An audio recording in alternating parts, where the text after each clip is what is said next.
کلیدهای گنجینه و خزینه‌ای که در بر داری، امروز اون کلیدها همه که سردار او تو هستی، اینا را کشاده کو به مردم تقسیم کن.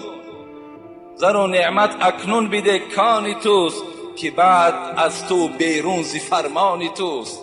وقتی تو مردی این کلیدها را دیگر کسا صاحب میشوند، این صندوقها را دیگر نفر کشاده میکنند. به دنیا توانی عقبا خری، میتوانی ای انسان مالدار میگوید میتوانی که جنت خری، با این دنیا میتوانی که جنت خری. یعنی اگر تو خیر احسان کنی، اگر تو رحم و انصاف تا اگر به کار بری، تو آخرت خریدگی هستی. به دنیا توانی عقبا خری، بخر جان عزیز ورنه حسرت خوری. خر میگه جان عزیز، من بسیار یک موسفیت تجربه داری هست و میگوید من از تو در عالم است و من از تو در خوبتر میفهمم. بعدا حسرت میخوری، فایدت نمیکنه. هر کی جمع کرد و گوشه بنهاد، خودش مرد و زنش با دیگری داد. میمری میرای، این خانه ها با مردهای دیگر می آیند، در اون خانه ها با دادرهای زنت میشینند، دادر تو اجاره میگردند. السلام علیکم داملای عزیز. اگر مرده بالغ را با کودک یک جای جنازه کنی درست است؟ اگر مرده بالغ با کودک ها یک جای جنازه کنی درست است؟ اگر مرده که بالغ است، یعنی یک مرد مرد 40 ساله 50 ساله، در برابرش باید طفل دیگر آوردن، سال نو تولد شده است یا 1 ساله است یا 2 ساله است. اگر شما خواهید که هر اینها را یک جنازه کنین، اجازت میدهد شریعت، جایز است. مرد کلان از پیش خودت می ایستد و طفل از بری او، از پایانتری او می ایستد، این از پهلو از قسم بالا می ایستد، جایز است. اگر تنها اگر خواهید که جنازه کنید، این بهتر است گفتن. آیا آدمی به بالغ را 3-4 نفر را یک جایه چی؟ اینم درست است. اگر 3-4 آدمی که به بالغ رسیدن، یعنی از 12 بالا هن، اگر همه شما یک جنازه هم که خوانیم، اینم جایز میشه. لیکن تنهاش بهتر گفتن. لیکن معنی را ندارد که یک جای خواندن اینها نادرست باشد. درست است. کسی غیبت کند برادرش را، نیکیهایش را خدا میگیرد و نابود میکند. آیا این راست است؟ راست است البته. کسی اگر یک برادرش غیبت میکند، خداوند نیکیهای او را میگیرد. امام حسین ابن علی، بچه حضرت علی، امام حسین میگوید یک کس خبرش آورد که فلان همسایت را در فلان معرکه غیبت کرد. امام حسین چگونه رفتار کرد؟ میگوید در یک طبق پر از خرما کرد و خاندان این مردی که او را غیبت کرده بود همونجا رفت، در روایه میگوید زد. وقتی کشا دید حسین، گفت ای نبیره پیغمبری خدا، خوش آمدی، مرحمت. این گفت نه، گفت من خانه تو نمی درایم مگر من شنیدم که تو امروز آن مقدار حسناتی که داشتی همش را مرا دادی، من هم در عوض این نیکی تو به تو نیکی میکنم، این توقی خرما را قبول کن. اگر چنده که نیکی من نسبت نیکی تو خیلی کم است. یعنی کسی که اگر کسی را غیبت میکند، یقین داند که خداوند حسنات او را، نیکی های او را میگیرد، در نامه اعمال اون شخصی را که غیبت داشت در نامه اعمال او میپرتاید و بدی های او را گرفته در نامه اعمال این غیبت کننده میپرتاید. از این در بهترین توفه است. خوش به حال ما که امروز میشنویم در فلان جا غیبت ما کردن، خوش به حال ما. غیبت کنین، این حال ما خوب میشود، نیکی های ما زیاد میشود.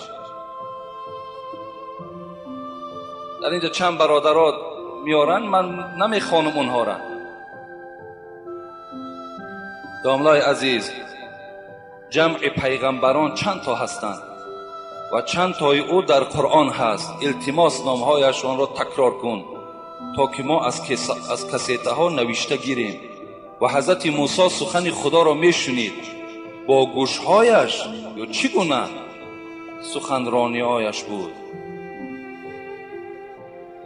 خداوند در سوره نساء، اعوذ بالله من الشیطان الرجیم، بسم الله الرحمن الرحیم، و رسولا قد قصصناهم علیک من قبل و رسولا لم نقصصهم علیک و کلم الله موسی تکلیما.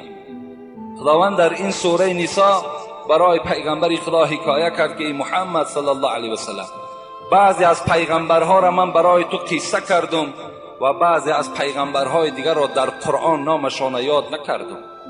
یک حدیث خیلی طولانی در تفسیر ابن کثیر است که ابوذر روایت میکند، میگوید از پیغمبر پرسیدم از اول دنیا تا آخر دنیا چند پیغمبر آمد؟ حبیب خدا گفتند 124,000. گفتم چند تا این رسول بود؟ گفت 313 تا این رسول بود. این گونه روایت هم آمده است، لیکن در قرآن 25 تا او 25 پیغمبر نامشان ذکر شده است و خلاص. باقی اونها را خدا گفت ای محمد من برای تو قصه نکردم. من از تفسیر ابن کثیر نامه های اینها را نویساندم، میخواهم گوش اندازین. حضرت آدم، حضرت ادریس، حضرت نوح، حضرت هود، حضرت صالح، حضرت ابراهیم، حضرت لوط، حضرت اسماعیل، حضرت اسحاق، حضرت یعقوب، حضرت یوسف، حضرت ایوب، حضرت شعیب، حضرت موسی، حضرت هارون، حضرت یونس، حضرت داوود، حضرت سلیمان، حضرت الیاس، حضرت یسع، حضرت زکریا، حضرت یحیی، حضرت عیسی، ذوالکفل و حضرت محمد صلی الله علیه و سلم. انا این 25 پیغمبری که نام گرفتم اینها در قرآن آمدن. دیگر این 124,000 پیغمبری که پیغمبر ما با ابوذر جواب گفت، باقی اینها را خدا گفت من برای تو محمد صلی الله علیه و سلم قصه نکردم.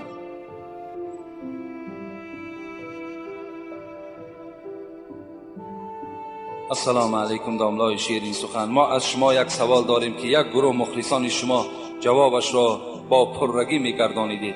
التماس سوال ما همین است که در درون حمام غسل نماز جمعه را میکنی و با تنه لوچ طهارت کردن ممکن است یا نه؟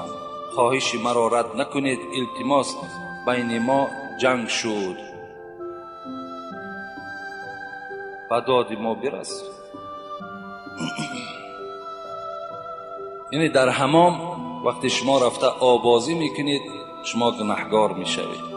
یقین دانید که شما از ثواب جمعه محروم شدید. وقتی اگر شما یک جایه در حمام رفتید، حبیب خدا گفتن زمانی میشود که مردها دیوس میشوند. گفت چی گونه؟ گفت زنهای اونها در حمام غسل میکنند. این حدیث های صحیح پیغمبرند.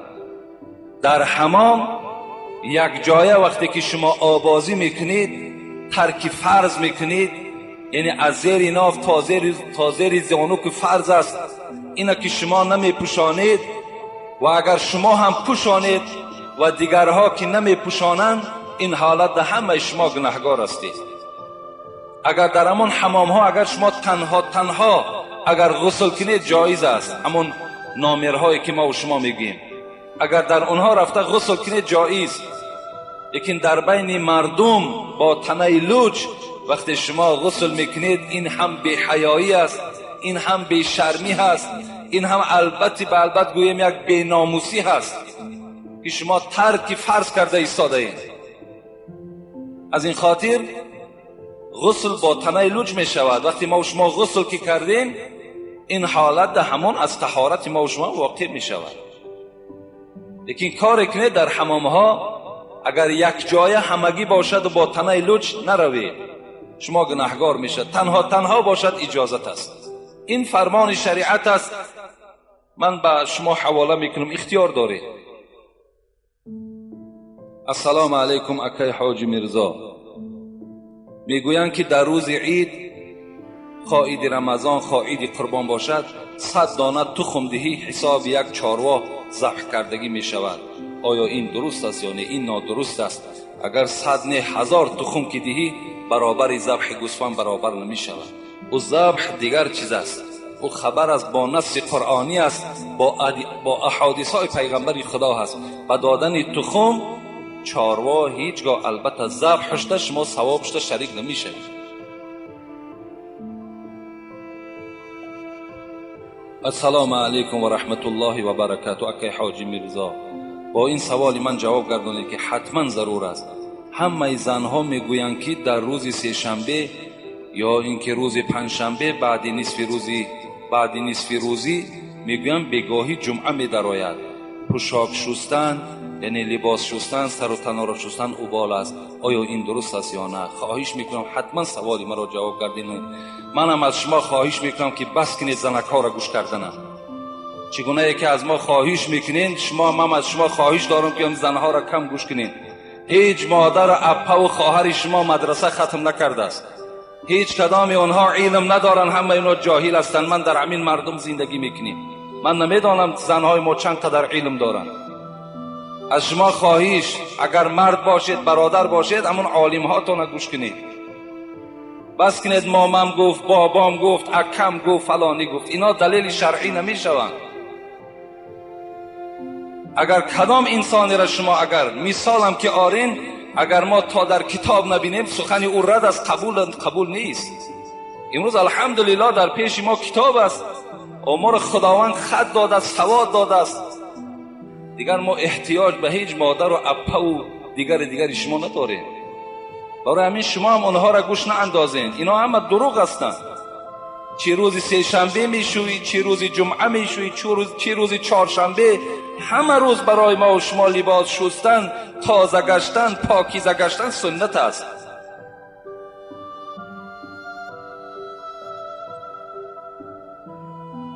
السلام علیکم و رحمت الله و برکاته. اکای حاجی میرزا، پیش از همه به شما عمر دراز و تنی صحت و دل بیغم را آرزو دارم.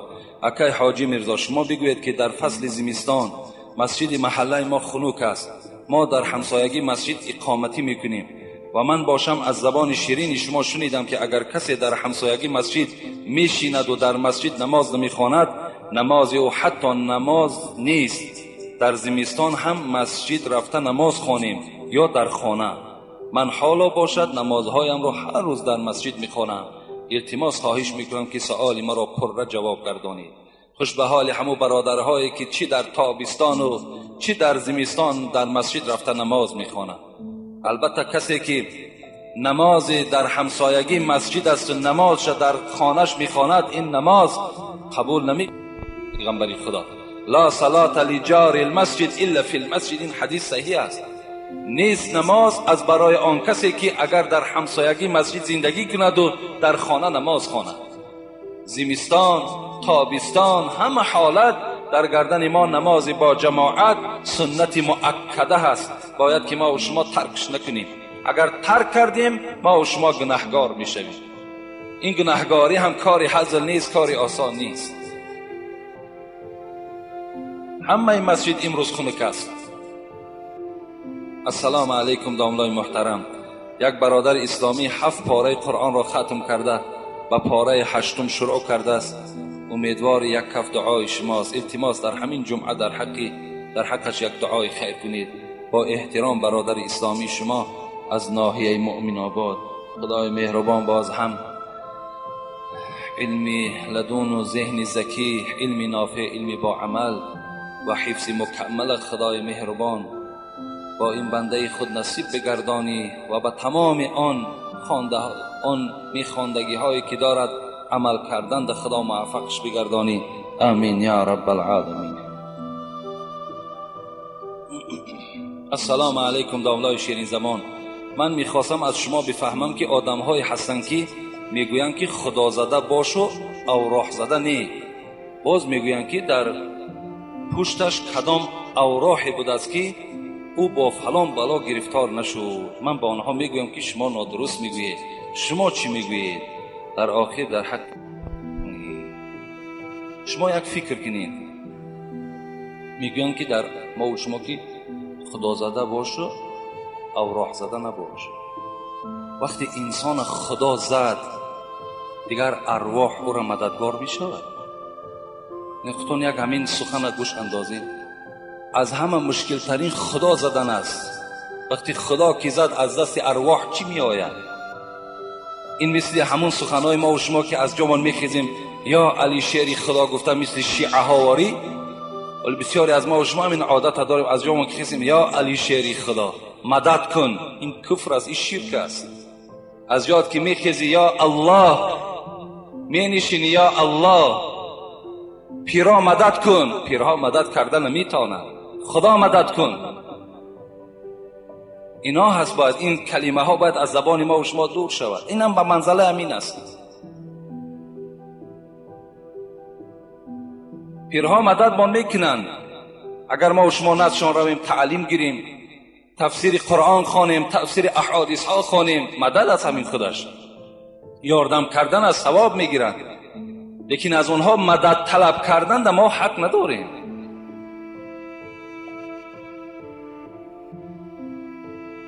اگر خواجه شود از بنده راضی، و او یار است استقبال ماضی.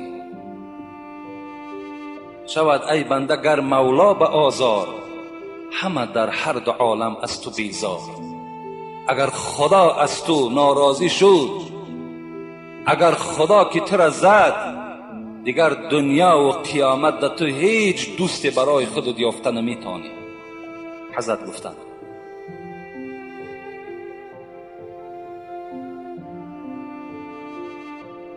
همین مسئله را هم خیلی با دقت باشیم. علی شیر خدا گفته از جا خیستن، از حضرت علی مدد طلب کردن، یا باهودین بلاگردان، اینا از ما نیست برادرای عزیز، اینا از اسلام نیستند. خیستین الله گفته از جاتون خیزین، نشستین الله گفته، هر کاری که شروع میکنین به نام الله گفته شروع کنین، انشاءالله برکت میابین.